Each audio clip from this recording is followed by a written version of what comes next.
Hello and welcome to Parihar IS.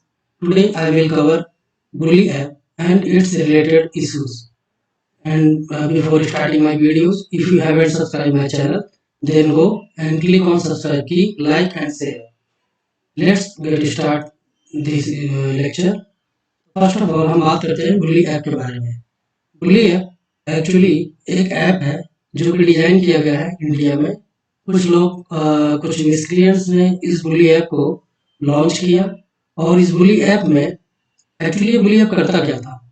ये जैसे जो सोशल मीडिया हैंडल्स है जैसे ट्विटर, फेसबुक या इंस्टाग्राम या टेलीग्राम या व्हाट्सएप या कोई भी अदर मीन से ये रिपोर्टेडली मुस्लिम वुमेन्स, मुस्लिम गर्ल्स की पर्सनल डाटा को वहाँ से प्लेजरिज्म एक शब्द होता है, चोरी करते थे और वहाँ से उनके पर्सनल डाटा को लेकर के with photo, with her image और आगे अपने बुली ऐप में पब्लिश करते थे।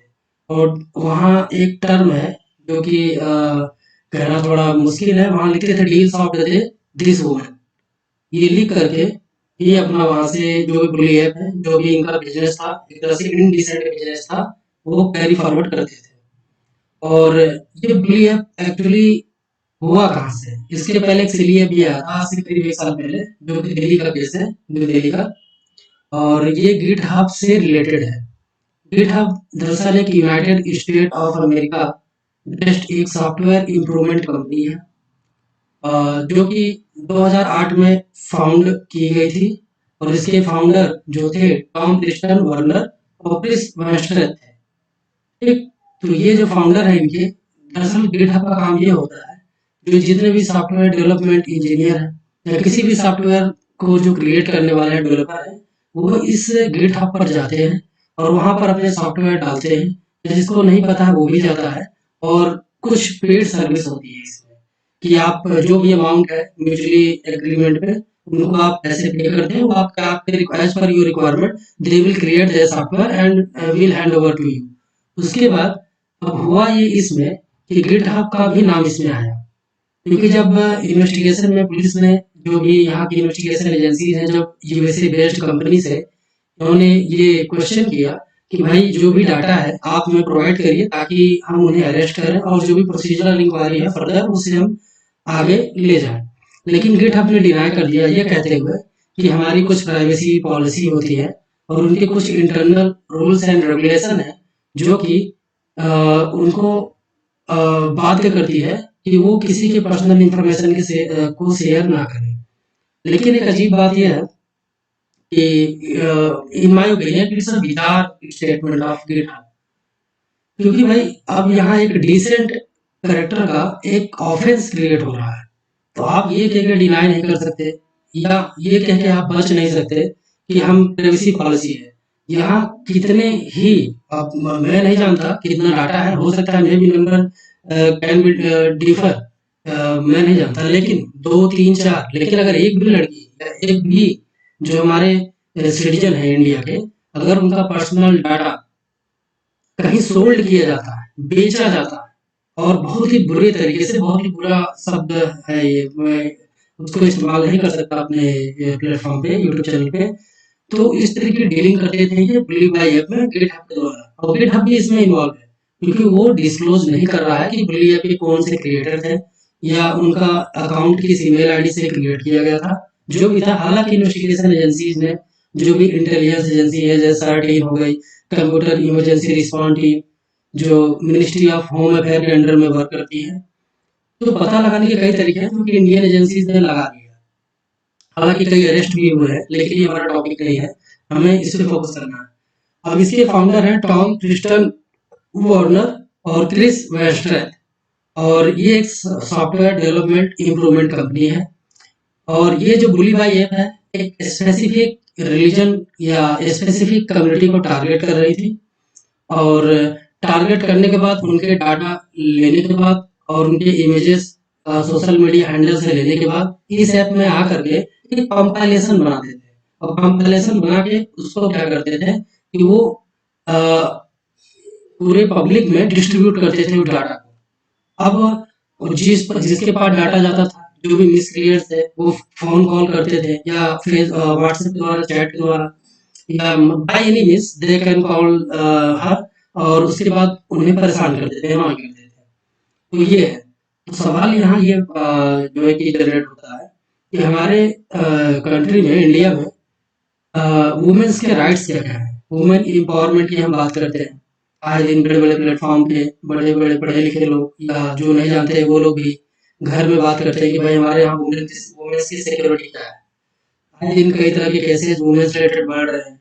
जैसे सेक्सुअल असॉल्ट हो गया, रेप के केसेज़ हो गए, और भी कई तरह के जैसे स्टॉकिंग के केसेज़ हो गए, छेड़छाड़ के केसेज़ होते हैं। तो ये सब केसेज़ होते हैं, तो इसका रेमेडीज़ क्या है? इसका हल क्या है? अगर हल है तो हमारे यहाँ हमारे देश में कौन से लॉ है, कौन से कानून है जो कि इस केस में एप्लीकेबल होते हैं? तो आज इसी पे चर्चा होगी और इन डेप्थ एनालिसिस होगी इसकी। तो बने रहिए, और पेन और कॉपी लेके मैं तो रिकमेंड करूँगा आप बैठिए और इसको नोट करिए, क्योंकि इस टॉपिक को बनाने में और ये सब करने में काफ़ी मेहनत लगी है मुझे, और अगर आप इसको लिखते हो तो आपको काफ़ी बेनिफिट होगा। अब जैसे साइबर बुलिंग हो गई। साइबर बुलिंग क्या होता है?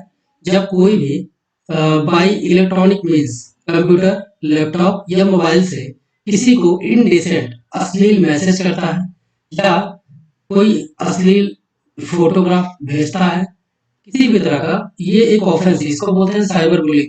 जैसे कि कोई फिजिकल वर्ल्ड में ऑफलाइन आपको, जैसे कोई आपकी स्टॉकिंग करे, आपका पीछा करे, या किसी लड़की का पीछा करे, किसी लड़की का भी पीछा करे और उसको धमकी दे, इंटिमिडेट करे, तो यही होती है साइबर बुलिंग। साइबर बुलिंग तब होगा जब ये ऑनलाइन हो, via WhatsApp, via Facebook, via phone, mobile phone, या इस तरह के लैपटॉप से भी हो सकता है, कंप्यूटर से भी हो सकता है।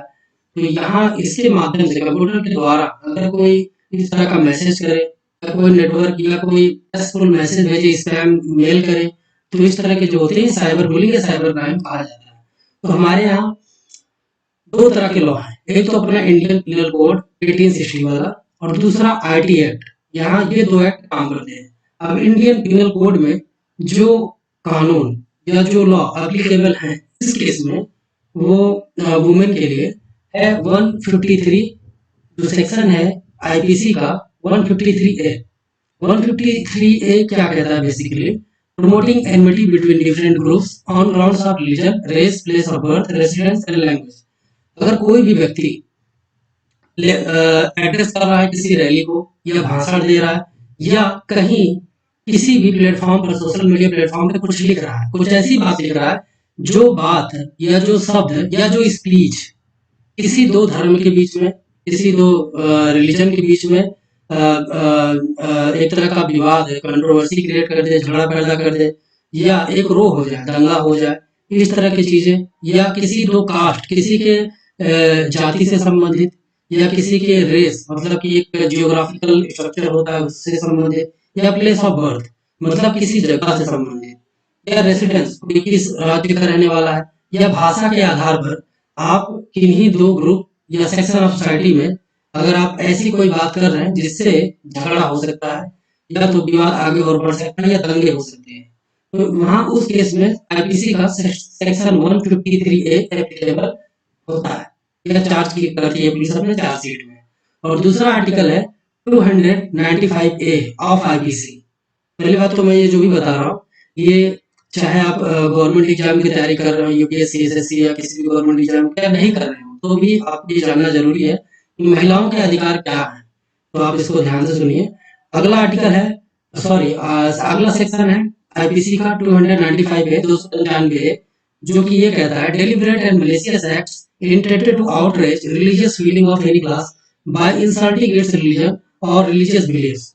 अगर कोई भी एड्रेस कर रहा है, या किसी कहीं भी किसी भी द्वारा बाई ओन वर्ड्स या लिख करके कोई कुछ कह रहा है जिससे धार्मिक भावनाएं बिगड़ सकती हैं, या दंगे होने की संभावना हो, और जब कोई धार्मिक भावनाएं बिगाड़ने की ऐसी कोई स्पीच देता है, तो उस केस में जो आईपीसी का 295A सेक्शन है, यहाँ ये चार्जेबल होता है। अगला सेक्शन है 354, जो कि महिलाओं से संबंधित है, specially assault or criminal force to women with intent to outrage her modesty. Whoever assaults or uses criminal force to any woman intending to outrage or knowing it to be likely that he will thereby outrage her modesty shall be punished with imprisonment of either description for a term which may extend to 2 years or with fine or with both। इसका मतलब ये है, अगर कोई व्यक्ति है जो कि एक तरह की क्रिमिनल एक्टिविटी कमिट करता है अगेंस्ट वुमेन, जो यह जानते हुए कमिट करे, किसी भी तरह का असॉल्ट हो सकता है, जो कि या वो कानून को जानता है या नहीं जानता है, लेकिन वो ये जानता है कि वो जो कर रहा है वो गलत है। जैसे कोई लड़की है, उसका पीछा करना या किसी भी तरह की सेक्सुअल टेंडेंसी को अपने दिमाग में रख के और अपनी फीलिंग को उस तरह से रख के एक तरह का जेस्चर दे, इशारा करे, किसी भी तरह के इनडिसेंट जेस्चर जैसे कि गलत इशारे होते हैं वो करना और इस तरह की चीजें करना, तो सेक्शन 354 जो आईपीसी का है ये एप्लीकेबल होता है यहाँ पर। और इस केस में इस सेक्शन के द्वारा उसको 2 साल की सजा या फाइनेंशियल पेनाल्टी लगाई जा सकती है या दोनों लगाई जा सकती है। अगला सेक्शन है आईपीसी का आर्टिकल 500 जो कि पनिशमेंट फॉर डिफेमेशन है। ये कहता है whoever defames another shall be punished with simple imprisonment for a term which may extend to 2 years or with fine or with both। अगर कोई किसी को फॉल्सली, जैसे कोई व्यक्ति है, कोई किसी पे झूठा आरोप लगा दे या उन्हें बदनाम करने की कोशिश करे तो उसे डिफेमेशन कहते हैं, बदनामी मतलब कि डिफेम करना। तो वहाँ आईपीसी का सेक्शन 500 चार्जेबल होता है और इस केस में मैक्सिमम 2 साल की सजा या यहाँ भी फाइनेंशियल पेनाल्टी लग सकती है या दोनों एक साथ लग सकती है, जज के ऊपर डिपेंड करता है और केस के ऊपर डिपेंड करता है। अगला आर्टिकल है 509 जो कहता है वर्ड, जेस्चर और act intended to insult the modesty of women. इसका पहले आप मतलब समझिए। कोई भी व्यक्ति अपने शब्द से जो बोलता है, अपने शब्द से, बाय वर्ड, जेस्चर मतलब किसी तरह का कोई इशारा करना, कोई गलत इशारा करना या कोई ऐसा काम करे जो कि वो जान करके मतलब जानते हुए कि वो जो करने जा रहा है वो गलत है और वो अपराध है, या वो किसी जो वुमेन की मॉडेस्टी है, बायोलॉजिकल एक तरह का कंपोनेंट है, अगर उसे असॉल्ट करता है, इंसल्ट करता है कोई भी, तो उसे 509 सेक्शन आईपीसी में कवर किया जाएगा। और इसमें पहली बार अगर 509 में बुक करेंगे तो उसको 1 साल की सजा या फाइन या दोनों हो सकती है। ये हो गया हमारा सेक्शन 509। अब अगला है हमारा आईटी एक्ट। ये तो अभी तक हमने जो बात की इंडियन पीनल कोड की बात की, भारतीय दंड संहिता 1860, जिसमें सजा होती है, जिसमें पुलिस जो भी एफआईआर दर्ज करेगी इन सेक्शन में करेगी, जो कि मैंने आपको बता दिया, एक बार रिकॉल करने के लिए मैं रिपीट कर दे रहा हूँ।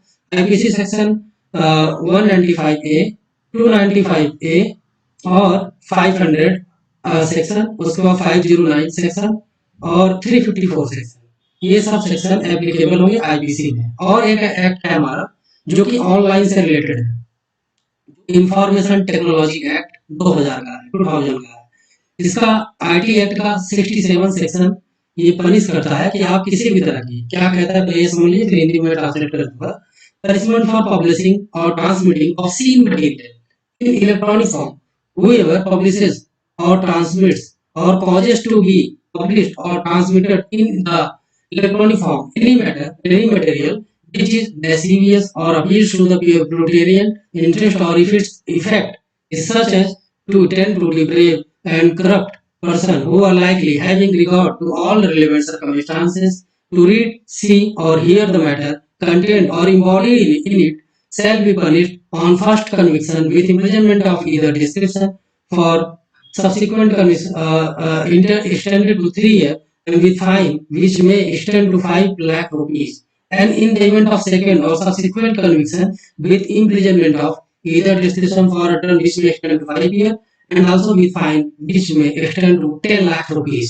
इसका मतलब यह है कि जब कोई भी व्यक्ति कंप्यूटर के द्वारा या मोबाइल के द्वारा या लैपटॉप के द्वारा कोई भी ऑब्सीन मतलब किसी भी तरह का गलत मटेरियल या गलत चीजें किसी दूसरे को व्हाट्सएप करता है या मेल करता है या फेसबुक पे पोस्ट करता है या ट्विटर पे जाके वहां ट्वीट करता है या इस तरह की कोई भी एक्टिविटीज वो करता है जो कि इलीगल एक्टिविटीज में आती है, तो उसे 67 जो 67 सेक्शन है आईटी एक्ट का, इसमें कवर होगा। और पहली बार जब उसको सजा होगी तो जो इम्प्रिजनमेंट हो सकता है 3 साल तक का, और जो फाइन होगा अप टू 5 लाख 5 लाख तक की उसको फाइनेंशियल पेनाल्टी लगाई जा सकती है। अगर वही व्यक्ति जो पर्सन जिसने फर्स्ट टाइम ये ऑफेंस कमिट किया था अगर वो रिपीट करता है दूसरी बार तो उसको ये सजा 3 साल से बढ़ के 5 साल तक, और जो फाइन 5 लाख थी 10 लाख तक लगाई जा सकती है। तो ये हो गया। और एक एक्ट है हमारे देश में जो कि एप्लीकेबल है, indecent representation of women prohibition act 1986। इसमें क्या है, इसका सेक्शन 4 ये कहता है, प्रोहिबिशन ऑफ पब्लिकेशन और sending by post of books, pamphlets etc containing indecent representation of women. No person shall produce or cause to be produced, shall let to hire, distribute, circulate or send by post any book, pamphlet, paper, slide, film, writing, drawing, painting, photograph, representation of figure which contains indecent representation of women in any form.